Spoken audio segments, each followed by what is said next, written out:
Q Review Print Speaking to the Blind, celebrating 40 years of audio newspaper production.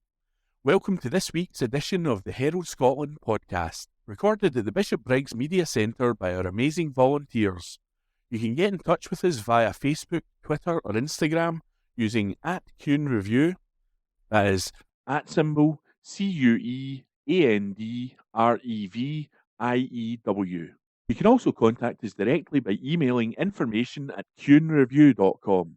That is information@cuandreview.com, or by calling 0141 772 3976. That's 0141 772 3976. The Herald Scotland, on Wednesday the 19th of March 2025. From the news section. Human remains and necklace returned to Aboriginal group. This article has been written by Gabriel McKay and it's being read by me, Corey. A delegation of Tasmanian Aboriginal people have travelled to Scotland to repatriate items held by two universities. The Tasmanian Aboriginal Centre, TAC, has been returning property stolen from the native people to their homeland since 1976, including returning the bodies of murdered natives. A delegation from the group will travel to the University of Aberdeen to receive the remains of a young man who was decapitated near the Shannon River on the island in the 1820s or 1830s. During this period, British colonisers would pay bounties to obtain the body parts of tribespeople, and it's believed that the young man was killed for this reason. Bounties were introduced at £5 for an adult Aboriginal person and £2 per child to encourage colonists to bring in live captives, with the payments later extended to the dead. Thus, a person bringing in the head of a native person could expect to receive financial reward. The man's remains have been at the University of Aberdeen since 1852, when it purchased the collection of natural history professor William McGillivray. After acquisition by the university, the skull was kept as part of the comparative anatomy collection, before being transferred to the human culture collection in the early 2000s. It was used in medical education in the 19th and early 20th centuries, but the collection is no longer used for teaching, and there is no current or intended research associated with it.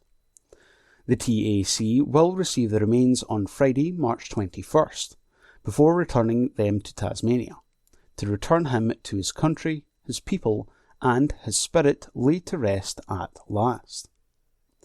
The Tasmanian Aboriginal Centre said, "It is heartening to see that the Aberdeen University has acted with integrity and good faith in their proactive dealings directly with the Tasmanian Aboriginal Centre, to ensure the reparation of this man is undertaken unconditionally and directly to the community of origin.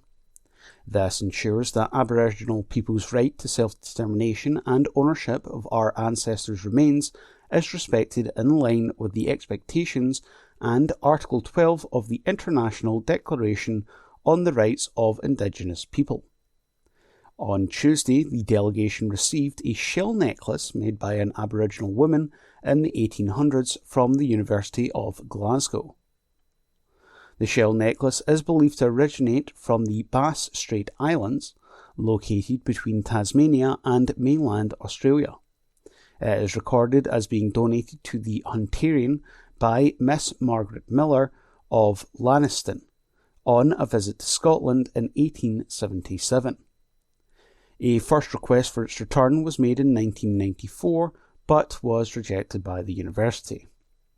A second request was turned down in 2002, following a visit from Tasmanian Aboriginal delegates on the grounds that there was no evidence that the acquisition of the Bass Straits necklace was unethical in any way. An agreement was found last year for the return of the necklace. Necklace making is the oldest continual cultural practice in Tasmania, which has continued uninterrupted for thousands of years. Early shell necklaces were rare and considered a learning resource for present-day makers, and significant heritage belongs with links to the past. The sourcing, collecting and stringing of shells is a closely guarded tradition, passed down through generations of women makers associated with the Bath Strait Islands. The intricate and painstaking practice is now acknowledged as a highly skilled and unique Aboriginal art form. Today there is concerns that the practice may die out due to a decline in the number of shells, attributed to climate change. Andre Sculthorpe, delegate and project manager at the TAC, said, "The Hunterian has graciously and with goodwill accepted our claim to the important cultural items. The situation for Tasmanian Aboriginal people since invasion has meant that every cultural piece made by our ancestors is precious and rare, and maintains our connection to our culture and identity." Professor Steph Schulten, director of the Hunterian, said, "I am glad that we can set a new precedent today, that the University of Glasgow and the Hunterian, among a growing number of museums, are open to discussing and acting on reparational claims. We have come to understand the urgent need for museums in Europe and beyond to address their past in equitable ways with originating and diasporic communities." At the time of the British colonisation of Tasmania in 1803, there were thought to be 3,000 to 15,000 Indigenous Tasmanians. By 1835, there were only around 400 Aboriginal Tasmanians, most of them incarcerated in camps. The native people were forced off Tasmania by the settlers and moved to nearby islands, with a woman named Taruganini believed to have been the last full-blooded Aboriginal Tasmanian. Many schools view the discrimination of the native population as a genocide, though this is disputed by others who attest that the decline in population could largely be put down to the impact of introduced diseases. The definition of genocide adopted by the United Nations was put forward by Raphael Lemkin, who used Tasmania as a case study in his history of the concept. That article was from the Herald Scotland. It was from the news section. It was written by Gabriel McKay, and it was read by me, Corey. The Herald Scotland, on Wednesday the 19th of March 2025. From the news section. Neil Findlay quits Scottish Labour over benefit reforms. This article has been written by Andrew Learmonth and is being read by me, Corey. Former MSP Neil Findlay has torn up his Labour membership after 35 years, following the UK government's £5 billion cut to disability benefits. In a furious letter to Sir Keir Starmer, he accused the Prime Minister of betraying Labour's proud history. He said, "I can no longer remain a member of a party that lied to British people at the last election, and with regularity betrays the people who voted for it."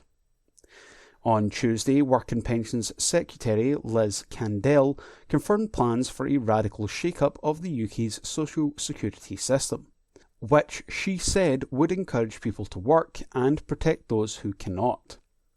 The reforms have been criticised by a number of Labour figures, as well as unions and charities.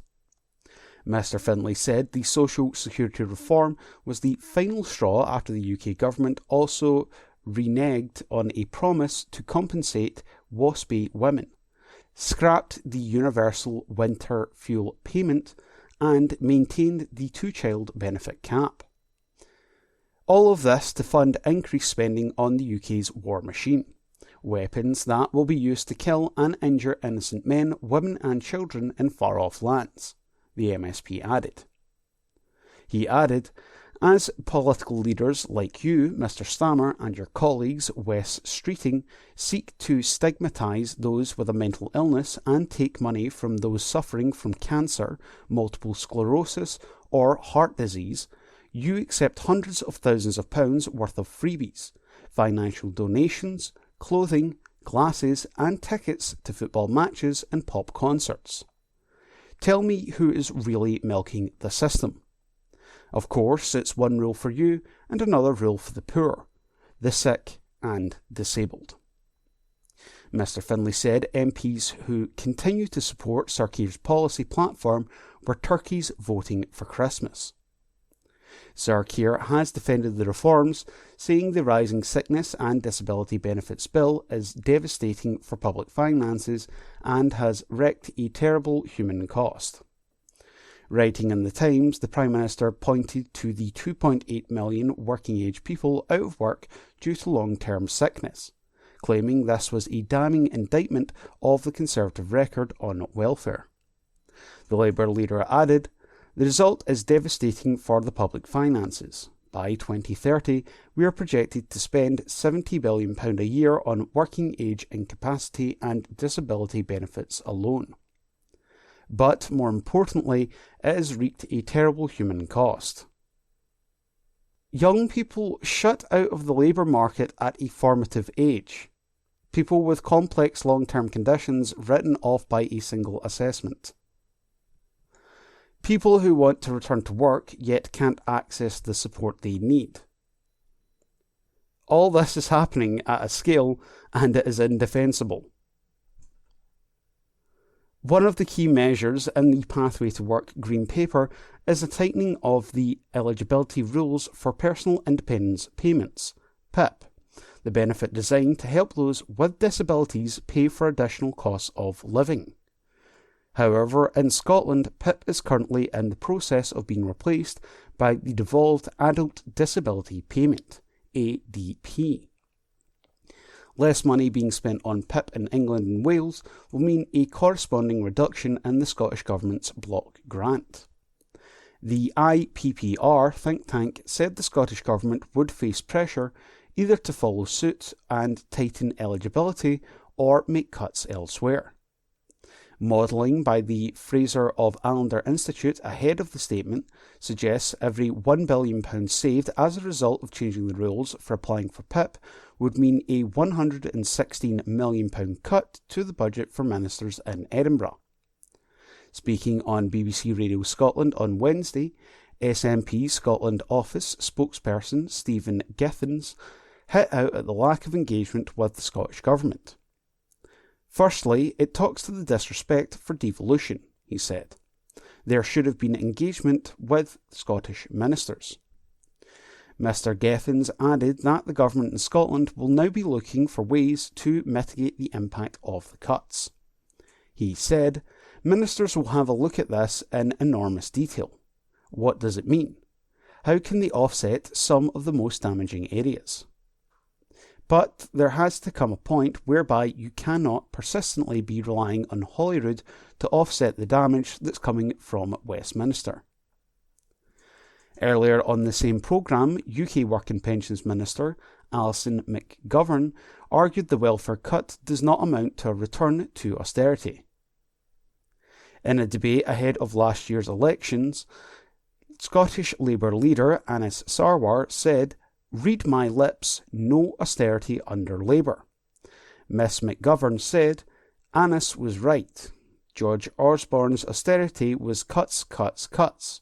And the idea that would bring growth just by itself, if the government cuts its budget, that would make growth happen. We've not done that. We have set out in our budget funding for the NHS, the biggest settlement for Scotland since the inception of devolution. We are investing in this country, and the fact that we have to make sure the welfare state is sustainable, that is a challenge we have to take on. But what we want to do is invest in this country and make sure the economy grows properly. That article was from the Herald Scotland. It was from the news section. It was written by Andrew Learmonth, and it was read by me, Corey. The Herald Scotland, on Wednesday the 19th of March 2025. From the news section. Scottish city forecast to be lowest performing in UK. This article has been written by Ian McConnell, and it's being read by me, Corey. Starkly contrasting fortunes for Scotland's cities have been highlighted in a new set of forecasts. Aberdeen is predicted by EY to grow at an average annual rate of just 0.9% between 2025 and 2028 amid challenges in the energy sector, with the accountancy firm highlighting the impact of long-term decline in North Sea oil production. EY said Aberdeen is the only UK city expected to see less than 1% growth from 2025 to 2028, making it the lowest performing city in the UK. It added, the long-term decline in North Sea oil production is expected to pose a significant economic challenge for Scotland, particularly Aberdeen. The decline in activity in this sector is widely known to be impacted by the long-term structural changes at the economy-wide level, as many oil fields reach the end of their useful life. EY observed that it is hard to dispute the fact that policy has played a key part in its acceleration. And it added, overall, these developments present a significant impediment to growth and one that may be further weighted to the downside, given the changed geopolitical trajectory since the new US administration took office. Glasgow is forecast to expand at an average annual pace of 1.6% between 2025 and 2028. Edinburgh is projected to grow at an average annual rate of 1.7% over the period. Average annual growth in the UK is projected at 1.6%.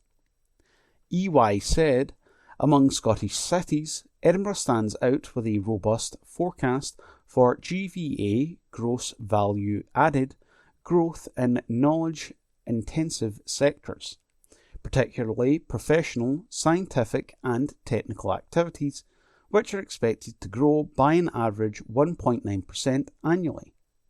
These sectors are significant drivers of GVA growth, contributing to Edinburgh's overall economic resilience. The accountancy firm forecast Aberdeen will experience an average annual decline of 0.4% in household incomes from 2025 to 2028. EY said, this decline is in stark contrast to some other cities where growth in household incomes is projected to remain relatively strong. Moray Barber, EY Senior Partner for Aberdeen, said, while some of the lower performing regions and cities are already in positions of economic strength, growth, especially in terms of employment and GVA, is important to maintain that position and competitive average. Both governments are arguably ambivalent towards new investments in oil and gas production, and the extension of the Energy Profits Levy to 2030 has also acted as a barrier to investment. This, despite energy price shocks over recent years and the geopolitical exposure of the UK and European economies' reliance on imported oil and gas. He added, Aberdeen continues to acutely feel the uncertainty over the UK's energy future, and we're seeing the reality of the resulting lack of confidence in these figures. The Chancellor's upcoming spring statement, as well as the recently announced consultation to a successor regime to the Energy Profits Levy, is an opportunity to reset and offer some much-needed assurance. If a sentiment change in global energy policy is triggered by moves in the US, then we could see an increase in finance flow into local projects and initiatives that are greatly needed if true energy transformation and revolution is to be realised. Without it, then, local jobs, our vibrant supply chain economy, and the very future of the UK's energy security continues to hang in the balance. That article was from the Herald Scotland. It was from the news section. It was written by Ian McConnell, and it was read by me, Corey. This is from the Herald Scotland of Wednesday, the 19th of March 2025, from the Voices section. Our justice system is broken, and you and I are the victims. This article is by Callum Steele. Imagine, if you can, being the victim of the most horrendous crime of violence. Then imagine the unbelievable courage it takes to report your attack to the police, undergo the most invasive medical examination to help gather evidence, and finally be persuaded that you were doing the right thing by going to court to seek justice. Imagine further the trauma of reliving the whole horrific ordeal in all its microscopic detail, at least once to the police and finally in court, its effects on you, and knowing you will carry the devastation with you for the rest of your life. Finally, imagine your sense of overwhelming fortitude and defiance as you give your evidence to see your assailant convicted. Everyone tells you how unbelievably brave you were, for you were, that it's all over and that justice will finally be served. You still have a long road to travel, but it feels that little bit easier. A huge weight has been lifted as you begin to believe you can shape your future and not be defined by your past. Then imagine as your world crashes down once more, as you're told your assailant couldn't be bothered to turn up in court to finally learn his fate, has skipped bail and is on the run. His cowardice continued to the last. You will have 1,000 questions. What was the point? Am I safe? What if he comes for me? But the one you keep returning to time and again is, how? How could this happen? And the truth is every bit as cruel as you feared as you braced yourself for answers. You were failed by the system. That horrendous bastard system we all hear about, but most of us are spared exposure to. A system designed with all the odds stacked against you, and one which, absent having to consider the impact on the real lives of real people, our political classes hail as transformational, fair, and, without a hint of irony, victim-centred. None of these things happens by accident. Every consequence is entirely foreseeable, has been warned about, ignored, then implemented regardless. Your attacker should never have been on bail, and in any fair and just world would have been remanded in custody for the moment he was first locked up. You are angry with the courts and the Crown, for not only was he not remanded, his bail wasn't even opposed.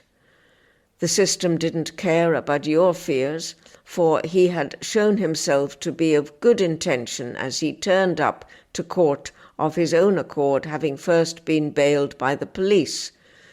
No sheriff in the world is going to buy a claim of risk or danger where the accused has turned up to court under his own steam. The senior counsel in the Crown Office overseeing your case is incandescent. She knows that in bygone days the accused would have appeared from custody and that bail would have been opposed. There is every likelihood he would have been remanded in custody pending trial.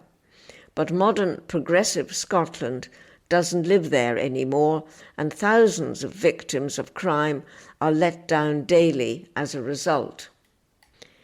In an ideal world where the justice system worked effectively and quickly, it would be hard to disagree with the use of remand, and especially for those who commit crimes of violence.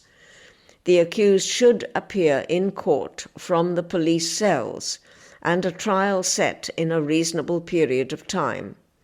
The police and Crown used to be adept at recognizing those who posed particular risk, and the question of bail wouldn't even raise its head. But we don't live in an ideal world, and as such we can't have those merely accused of crimes spending years on remand as the court system is in chaos and overwhelmed. We can't expect the fairness of a defence to an accused to be delivered by a legal aid system past breaking point, adding even more delays, making lengthy time on remand even more of an affront to justice. But rather than fix those problems, our legislature has decided to create new ones to avoid having to do so. A presumption of liberty is one of these anodyne phrases that has fallen into the lexicon of Scotland's justice system ever since it was coined by Lord Carloway in his Justice Review in 2011. It seems perfectly sensible, does it not? How could anyone possibly object to an explicit statement that we don't want the state banging folk up willy-nilly, and what better way to avoid that than by making it clear in law? Except, of course, the problem being fixed wasn't anything to do with the fictitious notion of arbitrary detention.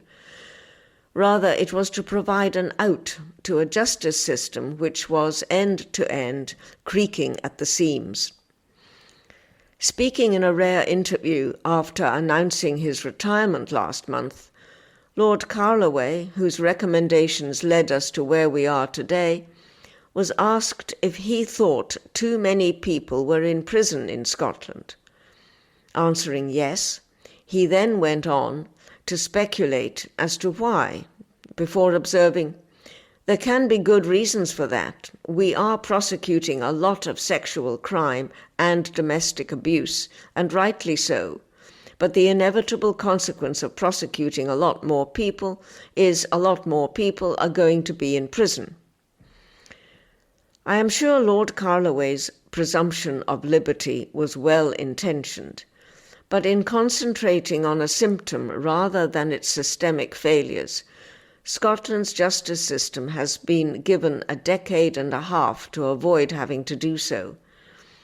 That mistaken good intention is what allows those who run rampage through our towns and cities to never see the inside of a police cell, those who commit acts of violence in public or at home to be wandering the streets while their victims are still being treated in hospital, and what allows those accused of crimes like rape to be free to skip trial and ultimately evade justice.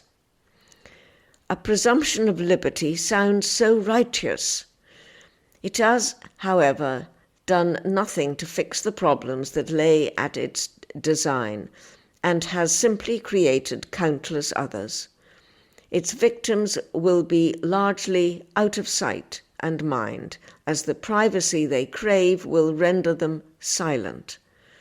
That is one of the greatest injustices of them all. That article was by Callum Steele. From the Herald Scotland, Thursday the 20th of March, from the news section. Aberdeen Magical Society puts out call for the 100th anniversary. Article by Gabriel McKay. A group of Aberdeen magicians are looking to track down artefacts and mementos for a proposed exhibition celebrating the area's magical history. Both the city and the county have a deep history in magic, dating back to the early 19th century. John Henry Anderson, born near Torfans, went on to become a huge name in magic both in the UK and overseas. Given the moniker The Great Wizard of the North by Sir Walter Scott, his name is still revered in magic circles today, and magicians visiting the area often visit his grave in St Nicholas Kirkyard to pay their respects, including Harry Houdini in 1909, who considered Anderson one of his greatest inspirations. Walford Brodie, a magician who pioneered the use of electricity in magic performances, also hailed from the northeast. The Aberdeen Magical Society is celebrating its centenary this year and has issued an appeal to magicians and historians around the world who have any items linked with the area's magic heritage. Collectors can get in touch with the exhibition curators Sir Nicholas Mollett, MMC, and Dave Golding on info@aberdeenmagic.com with information about props, posters and playbills and memorabilia relating to magicians from the area, as well as any souvenirs from touring magic shows that had visited the Granite City. Mr. Mollett said, "The northeast of Scotland has such an incredible magic history, and as Aberdeen Magical Society approaches its 100th anniversary, we are looking forward to pulling back the curtain on a world that is often so secretive. We know there are magicians and historians out there that have some incredible material in their collections, and we would love to hear from them so we can tell a full story about magic in Aberdeen. But there will also be amazing items buried in boxes and attics and garages around the northeast, magic mementos that people may have inherited from family members or even forgotten that they have.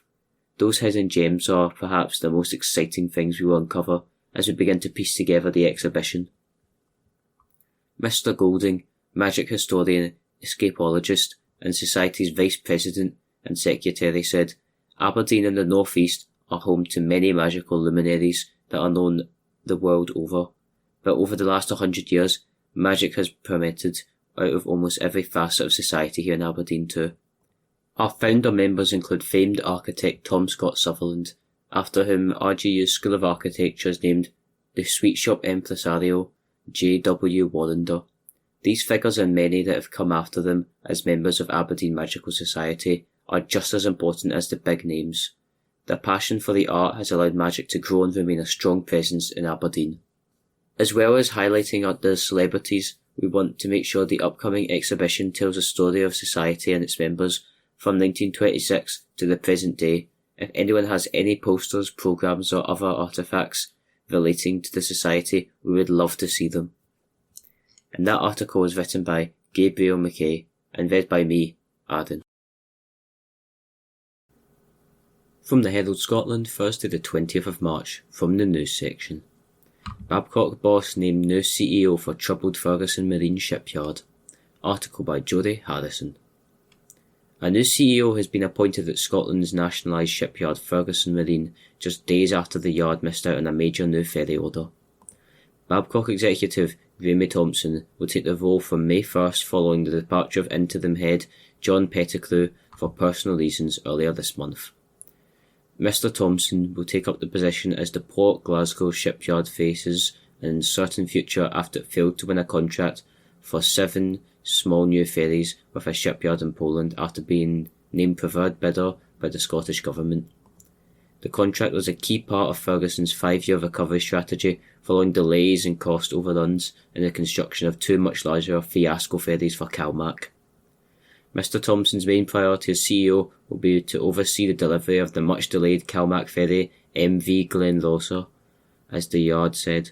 The ferry is to be delivered at least 7 years late and millions of pounds over budget. Its sister ship, MV Glensannox, has already been completed, but was sidelined at the weekend over a crack in its hull. The ship has now returned to service the Troon to Arran route. Mr. Thompson will also aim to secure a sustainable and long-term future for the yard, which means securing new contracts. Ferguson Marine said Mr. Thompson brings more than 20 years of experience in the shipbuilding, construction and energy sectors, joining from Babcock, an international aerospace, defence and nuclear engineering services business. I'm thoroughly excited and enthused to be taking on the role as Chief Executive Officer of Ferguson Marine, a cornerstone of Scotland's rich maritime history and important employer in Inverclyde, he said. The business and its people have faced challenging times, but as we look forward, we must focus on delivering key contracts that demonstrate our capability to exceed expectations and build world-class ships on the Clyde. He said Ferguson's commitment to better culture based on accountability and robust governance will enable the shipyard to put past issues behind us, restore the reputation of Ferguson Marine and realise its potential as a leader in the global shipbuilding. Andrew Miller, chairman of the board at Ferguson Marine, said he was delighted to welcome Mr Thompson to the team. Graham joins us at a crucial time for our business, and the board believes he will be instrumental in achieving the goals set out in our strategy, and crucially will deliver long-term growth for Ferguson Marine, he said. Mr Thompson added, I'm looking forward to getting to know the team better and working together to modernise the yard and get it fit for the future so we can face up to the demands of the shipbuilding market for years to come. The Scottish Government has said a total of £14.2 million is to be invested in the shipyard over 2 years, subject to legal, financial and commercial scrutiny, which the Government said should be complete by the autumn. Ministers also said talks were at the final stages with BAE Systems about Ferguson Marine being awarded further work on the Type 26 frigate programme. Deputy First Minister Kate Forbes said, I'd like to congratulate Graham Thompson on his appointment as new CEO at Ferguson Marine. Mr Thompson brings over 20 years of international leadership experience in the shipbuilding, energy and defence sectors. That expertise will be key as he leads the work to deliver the board's new commercial strategy, secure the yard's long-term future, and ensure Glenrosser is delivered as quickly and efficiently as possible. The Scottish Government is fully committed to Ferguson Marine and the future of Scotland's shipbuilding industry. I look forward to working closely with Mr Thompson as he leads the next phase of the yard's development. And that article was written by Jodie Harrison and read by me, Aaron. From the Herald Scotland, Thursday the 20th of March, from the news section. Salmon numbers in the River Tweed approaching record levels. Article by Jodie Harrison. Almost record-bursting numbers of salmon have been observed on 2 of the streams which feed one of Scotland's main fly fishing hotspots. High-tech counters installed on the Whiteadder and Gala water which flow into the River Tweed spotted the second highest number of salmon on record last year. The counters are installed in 3 tributaries at narrow weirs where the fish are forced to group together to pass through. The results are encouraging for both conservationists and anglers as they indicate the health of the rivers is improving and capable of supporting large population of salmon. As well as increasing numbers in the Whiteadder and Gala water rising, though not record-breaking numbers are also seen in the Ettrick, which flows into the Tweed. The bountiful salmon shoals have been identified by the fly fishing permit and accommodation booking service FishPal. Angling expert Will Draper, head of FishPal, said, The Tweed is the second longest river in Scotland and it takes great pride in the fact it produces more salmon caught to the fly than any other river in Britain. It is a great news that the Gala water has recorded its second highest total on record in 2024 and so did the Whiteadder, while Ettrick also saw an increase on the previous year.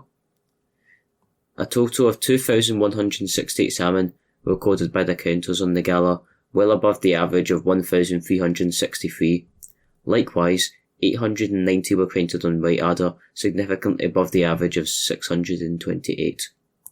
He added, It's also great news that the Ettrick saw numbers climbing again, as many of the Tweed spring stock spawn in the Ettrick system. The counter's cameras are also useful for monitoring instances of saprolegnia, a kind of fungal infection sometimes found in salmon, as it can be seen in the images. While light infections may look unsightly, they can heal if the conditions allow. Monitoring could prove vital for future control of this disease, which actually is caused by cold water mould. Mr Draper said, Each of these tributaries has its own unique history and characteristics that have influenced the fish population that they contain. We can also use these numbers to build up a picture of the overall fish numbers in the area, as the catchment area upstream of the river counters covers 15.4% of the Tweed district. With increasing activity and stable water levels, the Tweed continues to offer great early season opportunities for those looking to land their first spring salmon of the year. And that article was written by Jodie Harrison and read by me, Aaron. From the Herald Scotland, Thursday the 20th of March 2025, from the news section. Operation Branchform, why has Peter Morrell appeared in court? Article written by Mark McDougall. Peter Morrell, the former chief executive of the Scottish National Party, has appeared in court as part of the ongoing Operation Branchform investigation. The 60-year-old appeared at a hearing at Edinburgh Sheriff Court, having first been arrested in connection with the investigation in April 2023. Running since 2021, Police Scotland is investigating allegations that £600,000 raised by the party for a second referendum was spent elsewhere. Mr Morrell was re-arrested in April 2024 and has now appeared in court in connection with the probe. He appeared in court after being charged with embezzlement. He made no plea on the day and was released on bail. Mr Morrell will appear back in court in the near future, with no date confirmed at the time of writing. Following the news that he had been charged, a spokesperson for the Crown Office and Procurator Fiscal Service said, "Professional prosecutors from COPFS and independent counsel are dealing with this case without involving the Lord Advocate or Solicitor General. All Scotland's prosecutors operate independently of political influence. These matters are active under the Contempt of Court Act 1981. The provisions of this Act protect the integrity of proceedings, preserve access to justice for victims, and secure the rights of people accused of crime. Anyone publishing items about active cases is advised to exercise caution, as material may not be commentary or analysis of evidence, witnesses or accused. Contempt of court carries penalties of up to 2 years in prison and or an unlimited fine." An article was written by Mark McDougall and read by Ian McKenna. From the Herald Scotland, Thursday the 20th of March 2025. From the news section, Explainer, Operation Branchform, Probe into SNP Finances reaches court, by Rebecca McCurdy, political correspondent. With the news that Peter Morrell had appeared in court, charged with embezzlement, Operation Branchform, the police investigation into SNP Finances has reached a pivotal moment. In the years since the probe was launched in 2021, the political landscape has changed significantly. There have been 4 Prime Ministers, Boris Johnson, Liz Truss, Rishi Sunak and Keir Starmer, and 3 Scottish First Ministers, Nicola Sturgeon, Humza Yousaf and John Swinney. And the cost of the lengthy investigation has ratcheted up substantially. Recent reports suggest it has reached £2.1 million, more than 3 times the amount being investigated by officers. Police Scotland launched its lengthy probe in 2021. It was investigating allegations of misusing funds raised in 2017 and 2019 for future referendum campaigning. The first fundraiser, closed after the 2017 snap general election, saw the party raise almost half of the £1 million target. A second fundraiser in 2019 took the total donations raised to the 666,000 figure. Questions emerged in October 2020 after the party's published accounts revealed there was just under £97,000 in the bank at the end of 2019. In May 2021, months prior to Branchform's launch, then Treasurer Douglas Chapman resigned, stating he had not received the financial information he needed to fulfil the role. In June that year, Peter Morrell, then Chief Executive of the party and husband of Ms Sturgeon, loaned £107,620 of his own money to the SNP. Mr Morrell was repaid £47,620 in 2 instalments in August and October of 2021, Electoral Commission records showed. These details only became public knowledge in December 2022. Mr Morrell said the loan was to assist with cash flow after the Holyrood election earlier that year. Operation Branchform was launched by Police Scotland in 2021 following complaints from an independence activist. Nicola Sturgeon later shocked the political world when she announced her resignation as party leader and First Minister in February 2023. Ms Sturgeon had been in charge for 8 years and said the job had become very difficult in her resignation speech. She was clear short-term pressures were not involved in her decision to resign and stated she had not been interviewed by the police. Mr Morrell resigned as SNP Chief Executive a month later, following a transparency row over party membership numbers. Weeks later, in April 2023, Mr Morrell, who married Ms Sturgeon in 2010, was arrested and later released without charge, pending further inquiries. A police tent was erected outside of the couple's home near Glasgow and the SNP headquarters in Edinburgh were searched. A luxury camper van was later seized from Mr Morell's mother's driveway in Fife. The former First Minister Ms Sturgeon and former party treasurer Colin Beattie, an MSP for Midlothian North and Musselburgh, were arrested. Both were released without charge but remain under investigation. Mr Morell, however, was charged with alleged embezzlement in April 2024. A report was sent to the Procurator Fiscal. In August, Police Scotland's full findings of the investigation so far were presented to the Crown and Procurator Fiscal Service. Later, Chief Constable Joe Farrell confirmed the force had not heard back from prosecutors, adding officers were still awaiting direction. Throughout the probe, Miss Sturgeon has stressed, "I am certain I have done nothing wrong." While Ms Sturgeon had submitted an application to the SNP National Executive Committee and passed vetting despite being under police investigation, she has announced she will not seek re-election in 2026. Following months of speculation, the former First Minister announced her decision with sorrow and anticipation for the future. As part of the vetting process, Ms Sturgeon had to declare that she remained under police investigation. In December, the former First Minister said she knows nothing more about the police investigation than she did when she was arrested. Ms Sturgeon said she was getting on with her life as best I can at the moment. In that time, she also announced her separation from Mr Morell. The couple married in 2010. In March 2025, police confirmed that Ms Sturgeon was no longer under following direction from the Crown Office and Procurator Fiscal Service. Campaigning for the Scottish Parliament elections will be in full swing in just a few months. However, that has led to concerns a police probe could interfere with a fair election. SNP politicians who lost their Westminster seat in the July 2024 general election said Operation Branchform was the elephant in the room on the doorstep. Tommy Shepherd, a former Edinburgh East MP, said it was hard to fight an election with the investigation hanging over the party's former leader. Just hours before Mr Morell appeared in court, Professor Sir John Curtis suggested it could prevent a pro-independence majority being returned at the Holyrood elections in 2026. Peter Morell has been bailed and will appear in court at a later date. He made no plea, so it is not clear if there will be a trial. With the force ending their investigation into Ms Sturgeon and Mr Beattie, he may be the only person charged in connection with the long-running investigation. An article was written by political correspondent Rebecca McCurdy. From the Herald Scotland, Sunday the 23rd of March 2025, from the Voices section. Rab's Scottish icons. Death penalty opposition late for those the Kirk killed for blasphemy. By Robert McNeill. Religion.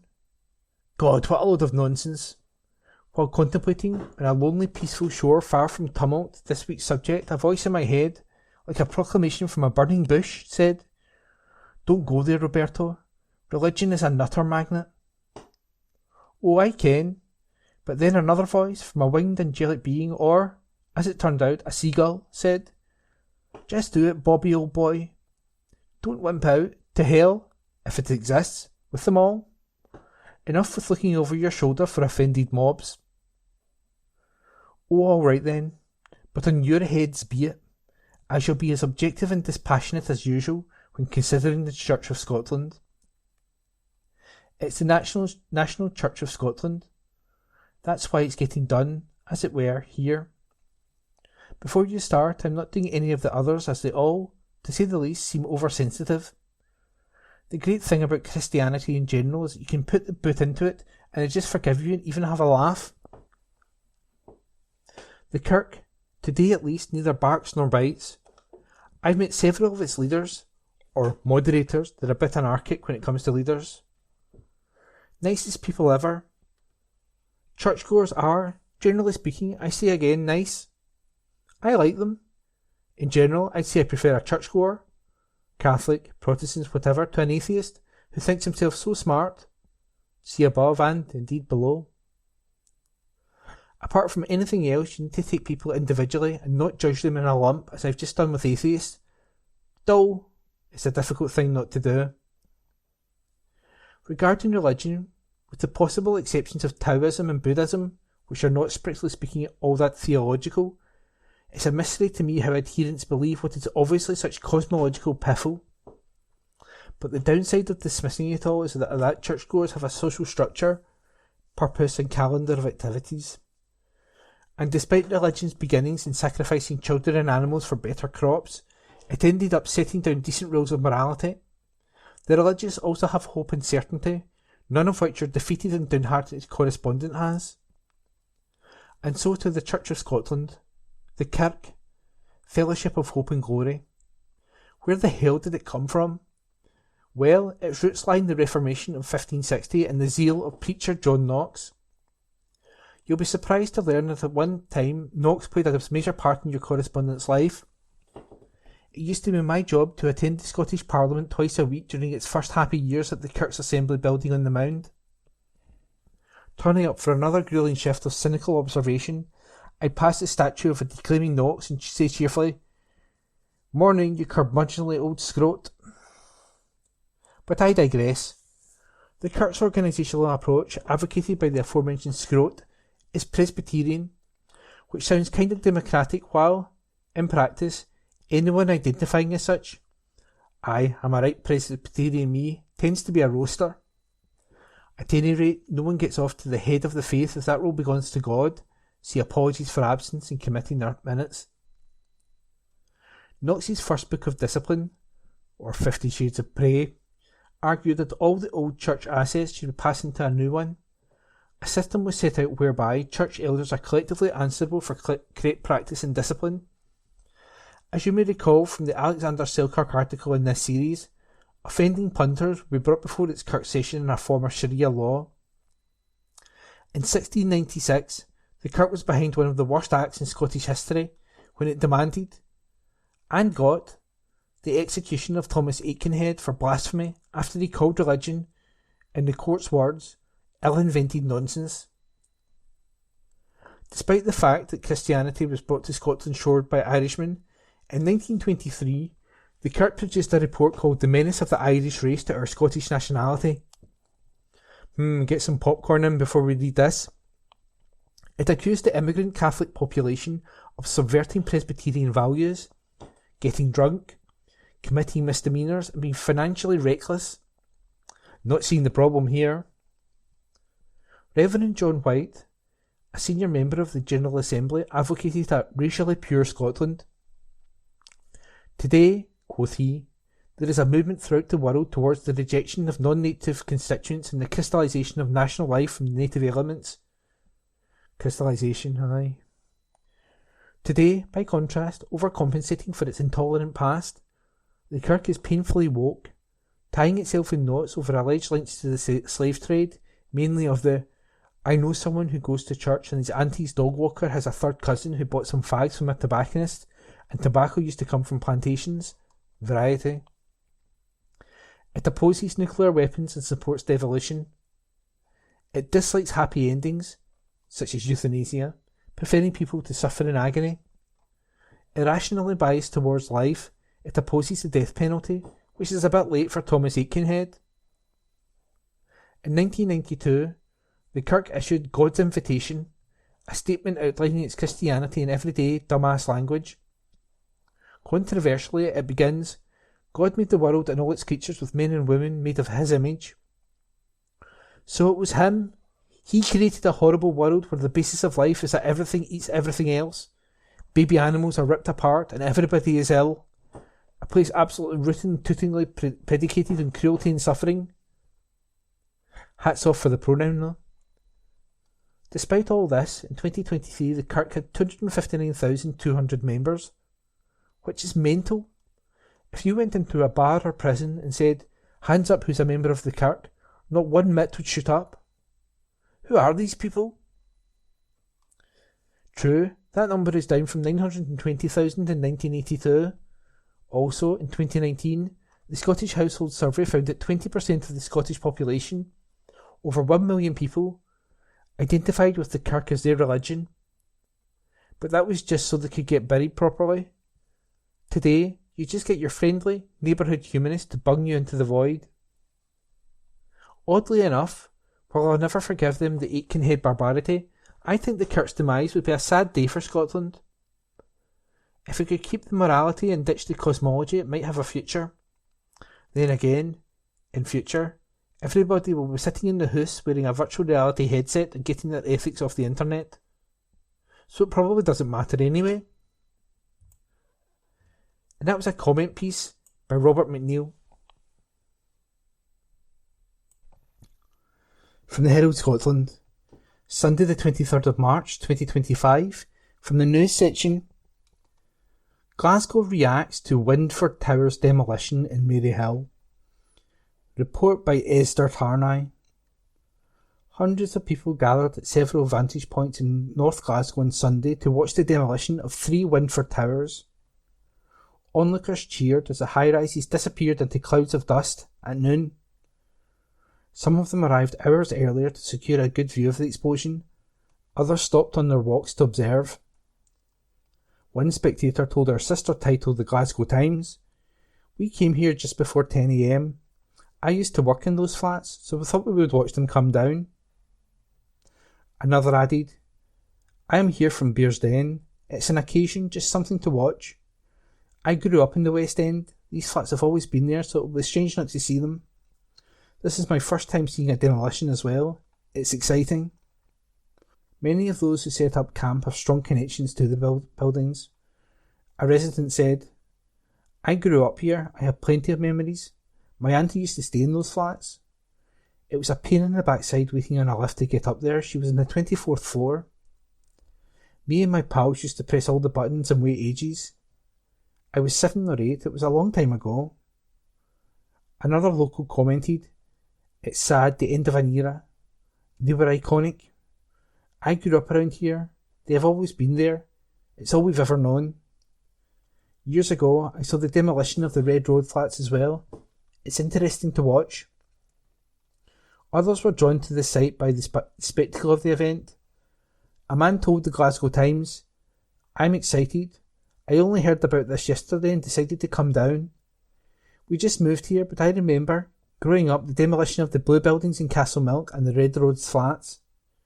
I wasn't there in person, but I remember seeing it on the news." An article written by Esther Tarnay and read by Ian McKenna. From the Herald Scotland, Sunday the 23rd of March 2025, from the news section. Jean Freeman. Some COVID decisions worth reconsidering. Article written by political editor Andrew Learmonth. Former Scottish Health Secretary Jean Freeman has said some of the government's COVID decisions may be worth reconsidering in hindsight. Speaking to BBC Scotland's Sunday Show to mark the 5th anniversary of the first lockdown announcement, the ex-SNP minister said at the onset of the pandemic she had made the best choices possible with the information available. She acknowledged that some of those decisions may have been wrong. "I think it's something worth reconsidering," she said. "I don't know, because I'm not sitting now with all the information that I had then. In 5 years I don't remember it all. So I can't say for sure that it was the wrong decision." She added, "Many of them are probably worth a reconsideration, and there's certainly things to be done to prepare us to be in a better starting place than we were for the next pandemic that will come along." Ms Freeman said she absolutely understands the anger of families who lost loved ones to COVID-19. "I absolutely can understand their anger, of course I can. That doesn't diminish their anger, nor, I'd say, does it diminish what I'm saying to you. I made what I believe were the best decisions with the information I had at the time. And, as I could improve the circumstances, I absolutely did," she added. "But there is no getting away from the fact that people died, people were harmed, and there's a long-term impact." Ms Freeman said the wider toll of the pandemic, from long COVID and bereavement to the isolation of lockdown, was still being felt. Young people, she said, missed out on key milestones. She also suggested that some decisions, such as school closures, which kept most pupils at home during the early stages of the pandemic, may have been wrong. Ms Freeman, who left Holyrood in 2021, reflected on her own experience of the crisis. I describe it as 2 years of running anxiety. You're always anxious. There's anxiety about everything from whether you're making the right decisions to whether what you've said needs to be done is getting done. Is it getting done properly? What's going wrong that you don't yet know about? To just anxiety that everybody had about your own relatives, loved ones, how they're doing, hoping they don't get ill, hoping everything will be okay for them. Asked if she felt a sense of pride, she instead said she was pleased with my own resilience. Ms Freeman also addressed the pressures facing Scotland's NHS today, suggesting a national booking system for elective care could help ease the burden. But Scottish Labour's Deputy Leader Jackie Baillie said, under the dysfunctional SNP, operating theatres remain underused while A&E patients wait in corridors, and nearly 1 in 6 Scots are on an NHS waiting list. Scottish Labour will bring a patient-first approach to our NHS, where the money follows the patient, rather than propping up bureaucracy and all available operating capacity is used. Scottish Tory Health spokesman Dr Sandesh Gulhane accused Freeman of a shameful attempt to defend the government's record, saying, the SNP were completely unprepared for COVID and were too busy playing politics against Westminster when they should have been focused on saving lives. And that article was written by Andrew Learmonth and read by me, Ian. From the Herald Scotland, Sunday the 23rd of March 2025, from the news section, the ASN crisis that has parents in Scotland fearful. Article written by the Herald Scotland Online. Families with additional support needs say they are facing a crisis with school resources scant and a benefits crackdown by the Labour government. Speaking to Neil Mackay in the Herald on Sunday, parents from the organisation Empower ED Scotland, which campaigns for ASN families, explained why they've become disillusioned with the Scottish Government's policy of inclusion. Families expressed their concerns that mainstream education was failing children with additional support needs, with one saying their son was traumatised by attending a mainstream primary school, with another saying mainstream education could hell on earth for children like her daughter. The group has called for the introduction of intermediate schools, which would provide a halfway house between special schools for children with profound needs and mainstream schools. Campaigner Patrick Kieran told the Herald on Sunday, the Scottish Government has this presumption that all children should be educated within mainstream school. The idea of inclusivity is all well and good, but the reality is there are some children who need support over and above what mainstream provides. While all those platitudes are nice, that everybody is equal, the world isn't like that. We're supposed to be giving children an education which ties down with their needs and abilities. We should push them to reach their potential, but we shouldn't do that in a way that's detrimental to their health and well-being. Shoving kids into mainstream school because it's cheaper is easy. Another parent said, exclusion is a society-wide issue that can't be fixed throwing all the kids in together and hoping in 20 years there will be an inclusive society. Families also shared their anxiety over the incoming £5 billion of cuts to welfare being brought forward by the UK government. Joanne Lamond says, too many young people with ESN face a future of increased dependency, not because of their conditions, but due to systematic failures in education, healthcare and employment support that set them up for economic failure. Instead of penalising the most vulnerable, the government must focus on creating inclusive policies that will provide genuine opportunities for all. Loss of income decreases your quality of life and increases the stress for the family, particularly single-parent families. As my child isn't in school, I also have increased costs of them being at home and trying to provide the activities that support their meagre educational experience. I feel abandoned by the state, which has become cruel. These attitudes have been permeated into services which are the gatekeepers of support. It's an incredibly challenging position as a parent to find yourself in. And that report was taken from the Herald Scotland Online and it was read by me, Ian McKenna. From the Herald Scotland, Sunday the 23rd of March 2025, from the Voices section, Elle Duffy, Visitors from across the world come to my Scottish island, and I love it. Article written by columnist L. Duffy. There's a wee burn next to our cottage that I can see from our kitchen window. It almost acts as a border between my house and Rum's National Nature Reserve, its water trickling down the vast hills that I can see from my garden. I can hear it, too. When we first moved here, I remember asking if it was raining outside. The coursing water was loud and sounded like a downpour, but the skies were clear and the winds calm. When I'm doing the dishes, I can see people attempting to cross the burn. Locals, tourists alike. There is the confident walk to the bank, the second's contemplation of the makeshift rocky footbridge, and the tentative first step. The first time I attempted to cross it, I put my faith in my new waterproof boots and waded through, avoiding the slippery rocks and the anxiety that came with it. And now, it feels as though I'm approaching another tricky burn, one that many have walked before, but I am yet to fully conquer, the summer season in a Scottish island. March sees the end of our off-season, and the island is humming with anticipation. Since we moved here, the slower days have always come with a caveat. Just you wait until summer, enjoy the peace while it lasts. I'm managing the island's largest accommodation. I can see the season creeping ever closer. My bookings calendar looks like an approaching high tide.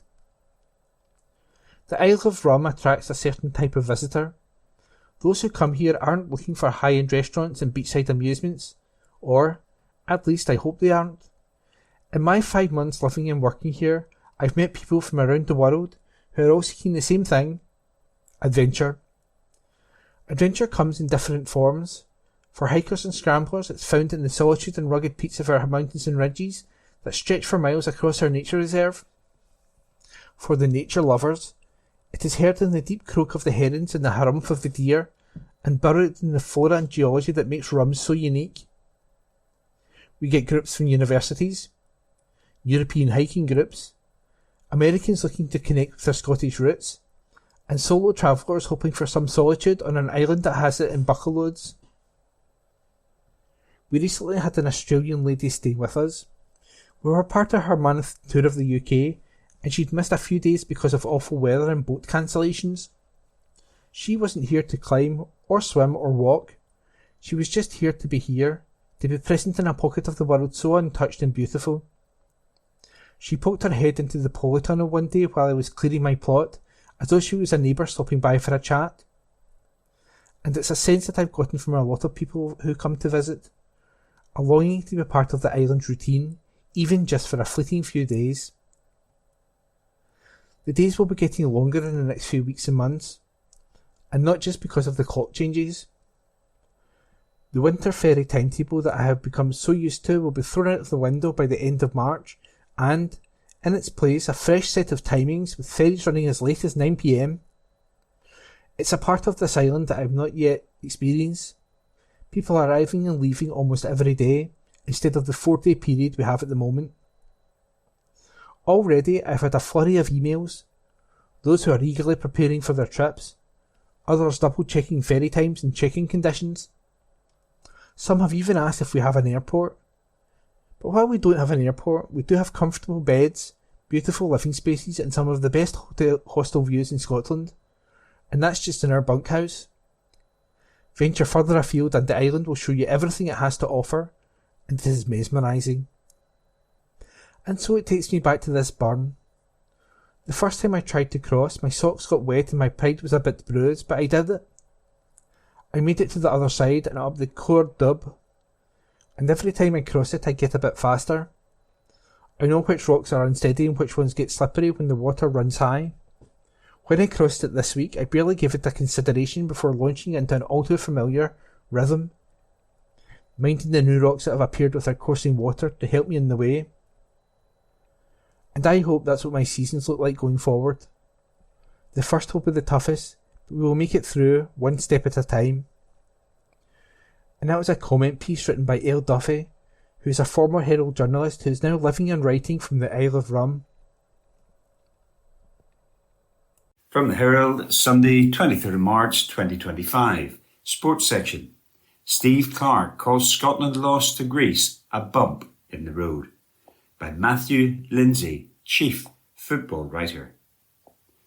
Steve Clarke tonight conceded that he could have made more changes to his Scotland starting lineup following the devastating Nation League's promotion-relegation playoff defeat to Greece at Hampden. However, Clarke, whose men were relegated from the top flight of the competition after losing 3-0 at home in the second leg match and 3-1 in aggregate, insisted the painful reverse was no reason to panic. The national team will get their World Cup qualifying campaign underway with their opening Group C fixture in September, but their manager expressed hope the result was just a bump in the road.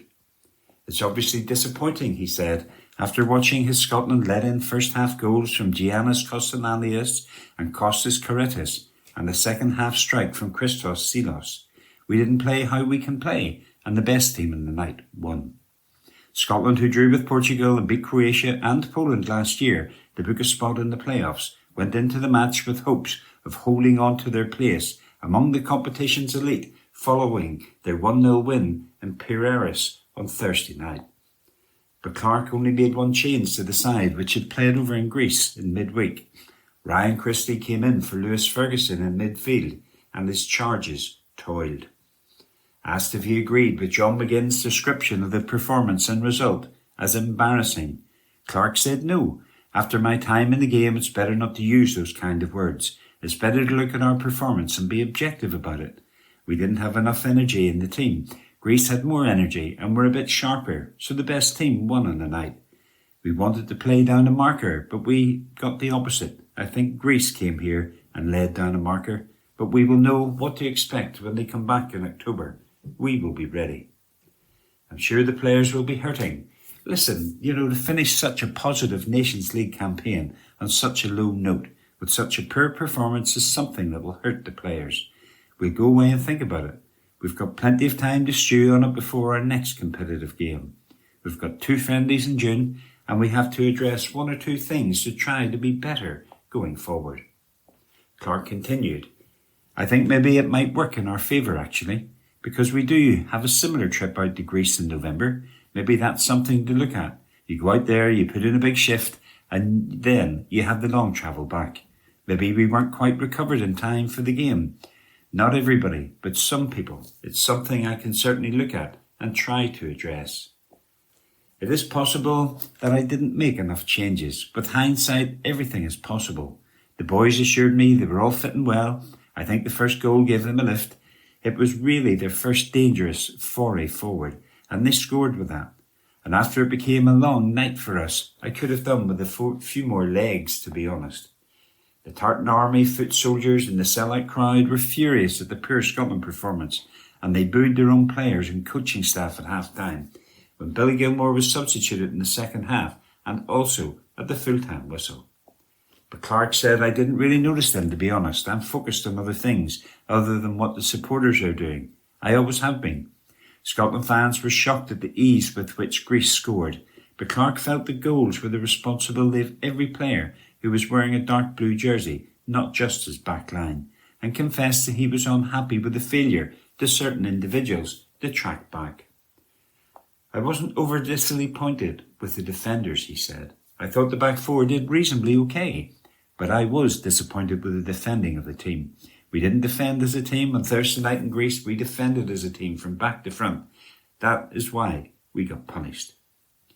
Asked if he thought he needed to make changes to his squad, personnel, formation and tactics before the opening World Cup qualifier, Clarke said, listen, like I say, we've had a decent run. This is a bump in the road.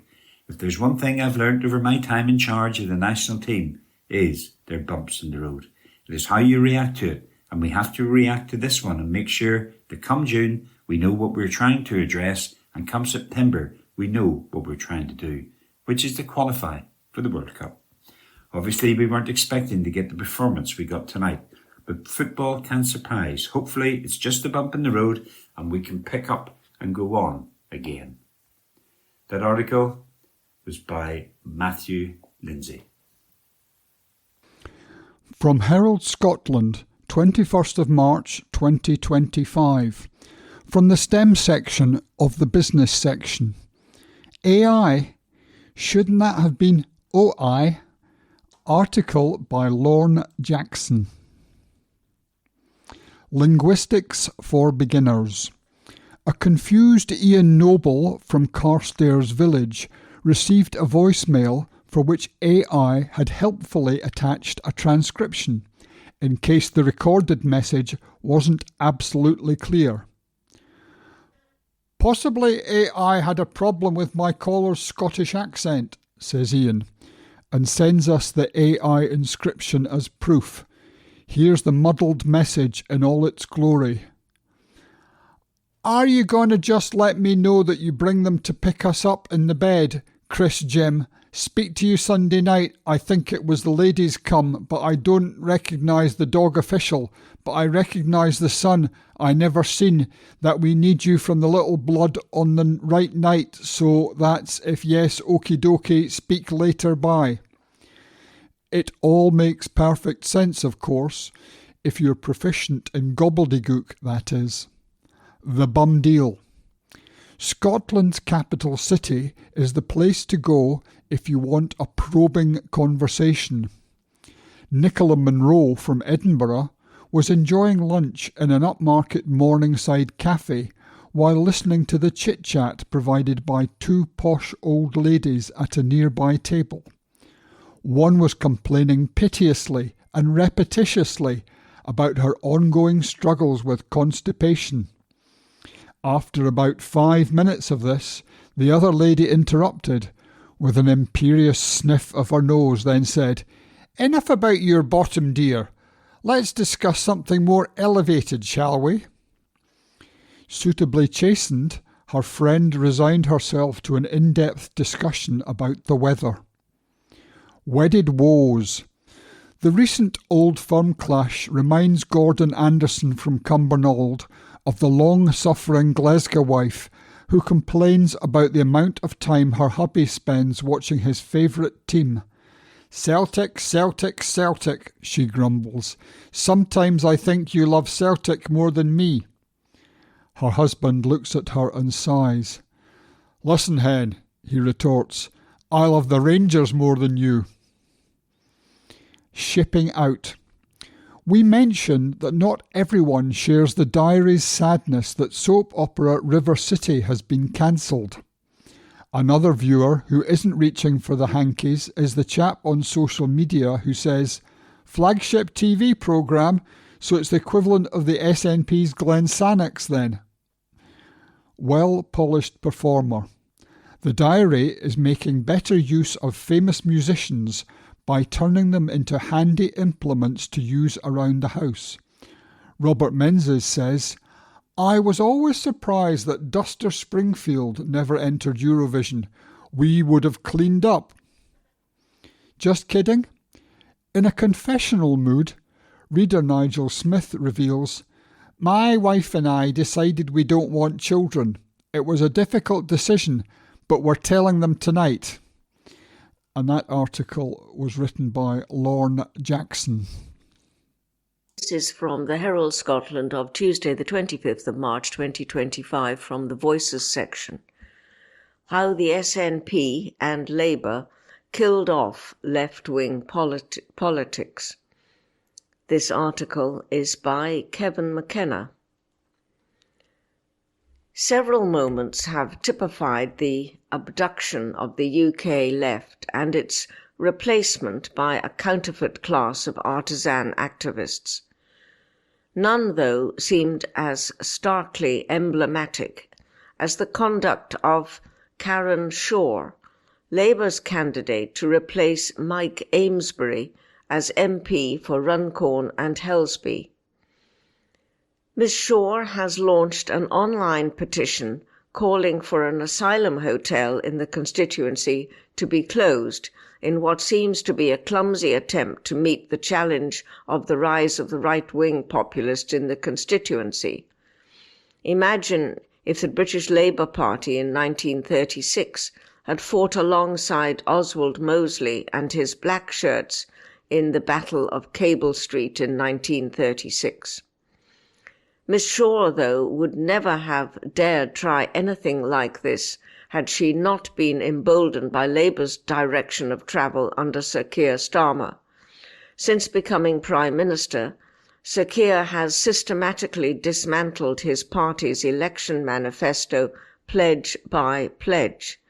Society's neediest groups are bearing the brunt of his deception. It's why the former Scottish Labour MP, Neil Findlay, one of the most committed party members north of the border, ripped up his membership card after 35 years. Mr. Findlay, like many authentic socialists, was radicalised by the 1984-85 miners' strike, the poll tax, and the anti-trade unionism and militaristic fetishism of the Thatcher era. Sir Keir Starmer's Labour Party would now enthusiastically endorse Mrs. Thatcher's position in all of these areas. Quite how you can call yourself a Labour supporter while backing Rachel Reeves' welfare cuts and Sir Keir's dangerous jingoism in Ukraine is beyond my understanding. And if you're a professional Labour politician, elected by those who will be worst affected by Sir Keir's betrayal, then you've become something even more contemptible. Yet almost as soon as Sir Keir was elected leader, he dropped broad hints about the nature of any government led by him. In speeches he talked about partnership with business while flanked by union flags. His calls to patriotism as he set about hounding all those self-identifying as socialist from the party offered further clues. Still, though, the rate at which he has embraced Thatcherism has been astonishing. Mr. Findlay, who represented the solidly working-class Lothian constituency at Holyrood for 10 years, had observed something also became evident to me during this time. This was the steady stream of rootless party drones who had come to settle in the party. There's an expectation of MSPs representing nominally left-wing parties that they'll harbour a passionate belief in something to do with the class struggle. But the current political class at Holyrood, with a few exceptions, seem bereft of a firm belief in anything. They pick up their money, remain silent as their pensions are topped up, and make not a single intervention or improvement on behalf of their communities. And when they're not neglecting the concerns of their most disadvantaged voters, they actively mock them. Behold the SNP, perhaps the most duplicitous and dishonest party in the UK. Many of the SNP candidates who have somehow passed vetting for the Holyrood elections were thrown out by the voters last year. Meanwhile, the social media profiles of those seeking to succeed the 20 or so SNP politicians who intend to resign seem drawn from the ranks of the party's young Matalan army, a grim little cohort of jackals who are programmed to attack those whom the party leadership deems disloyal. It all points to the final defeat of authentic left-wing politics, and it's been inflicted by a cross-party class of middle-class culture warriors whose opportunities were secured by those whom they now routinely mock. Once we had Dennis Canavan, Donald Dewar, Jim Sillars and Margot MacDonald. Now we're getting Dipsy, Tinky Winky, La La and Poe. The malaise has also taken root in the trade union movement, whose 6-figure salaried barons have chosen to forsake their working-class female members in favour of the boutique middle-class caprices of the gender activists.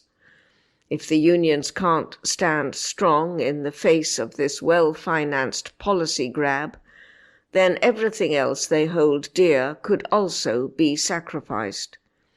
In this, the unions are following the SNP, who have been ditching all that it once held sacred in favour of the gender cult. The rise in popularity of the death industry among left-wing politicians is visible in support for assisted dying legislation, which will inevitably target the most vulnerable in society. Perhaps they think that if there are fewer living poor people, then that means there are fewer of them claiming benefits. How has this happened? It's as though, having lost the will to solve generational inequality, they've gone for the lower-hanging fruit signified by cultural identity issues. These only require slogans and flags, rather than hard decisions favouring the communities they were meant to serve. This includes adopting global wars where they take safe positions at a safe distance. It relies on brute ignorance, such as when a summit to bring peace reach in Ukraine was hosted in Saudi Arabia by a leader who had a journalist abducted and dismembered.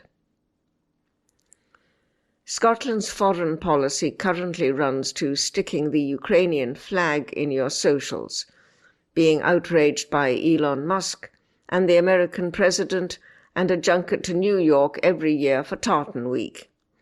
Scotland's political classes have reduced this country to the status of Freedonia under the leadership of Rufus T. Firefly. It all relies on the complicity of a counterfeit liberal media, parts of which have also been captured by the risk-free adherents to identity politics. It's why the police can turn up at your door and demand you recant your questionable views on social media, while they overlook the violent abuse and harassment of feminists and lesbians whenever they gather to speak. Shouting about hurty feelings has replaced a desire to ask governments and the forces of the state why they are neglecting the poor in favour of a cult. The places where authentic left-wing politics once resided have now been annexed by corporations spending billions appropriating apparently radical issues such as Black Lives Matter, LGBTQ, and climate change, and turning them into an investment portfolio. It's where the battle against drug and alcohol deaths means feeding addicts more poison, but in environments safely far away from the leafy neighbourhoods the politicians and legislators and police chiefs and health executives live. Then again, if you can get more of these poor people to kill themselves, it reduces the pressure on public services. That article was by Kevin McKenna. That concludes this week's edition of the Herald Scotland podcast. Please remember to subscribe to our channels at Review and review, and tell your friends about our service.